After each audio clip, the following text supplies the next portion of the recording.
Kuldip J. Calvin. तर नमस्कार मित्रांनो, मी संदीप. तर मित्रांनो, मी केळवण ऐकलं असेल. मित्रांनो, असंच आम्ही ना आमच्या मित्राचं केळवण प्लॅन केलं होतं. तर त्याला तुम्हाला दाखवतो बॅस्टर प्रोग्राममध्ये केळवण कसं केलं होतं नाही का. आणि तुम्ही भरपूर प्रकारचे केळवण बघितले असेल. नवऱ्याला मस्त जेवण वगैरे यांची एंट्री नाही का एकदम टकाटकमध्ये. तसं आमचं पण थोडंसं केलंय आम्ही आमच्या पद्धतीनं. तर तुम्हाला दाखवतो चला. तर आमची अशी काय तयारी चालली होती. आता कसं आहे की म्हणता केळवणला केळं वगैरे लागतात किंवा केळीचे पाणी लागतात, पण आमच्या असं काही नव्हतं. आमची केळं होती 1-2 उरलेली, आम्ही तेच घेतले. त्यात तर भागून घेतलं. तर मित्रांनो, असं आमची तयारी चालली होती मस्त बाकी.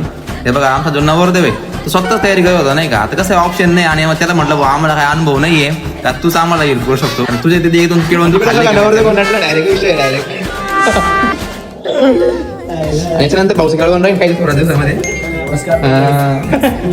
नंतर आमची सगळी तयारी झाली होती. नंतर भाऊनी काही एंट्री घेतली आपण नाही का, कारण आपले व्हिडिओ बनवायचे होते. भाऊची एंट्री घेतली, भाऊ डायरेक्ट ताट घेतलं, वळून घेतलं नाही का. बघू शकता तुम्ही.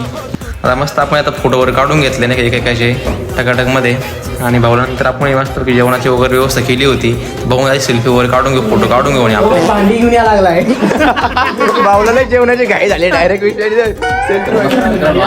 केळवण पार पडलं होतं. जेवायला बसून घेणार होतं. तर भाऊने सगळं व्यवस्थित नियोजन केलं होतं. भाऊने सगळं मस्त की बाहेर आणलं, प्रत्येकाला वाढून वगैरे दिलं एकदम टकाटकमध्ये. बघा, भाऊने एकदम चिकन बनवलं होतं. भाऊ राहुल भाऊ म्हणजे आपल्या डायरेक्ट आहे ना आचार्य भाऊ इथले. बघा तुम्ही. हां, आणि हो, तुम्हाला जर केळवणचा व्हिडिओ बघायचा असेल तर मी नेक्स्ट पोस्ट करणार आहे, तुम्ही बघू शकता. धन्यवाद.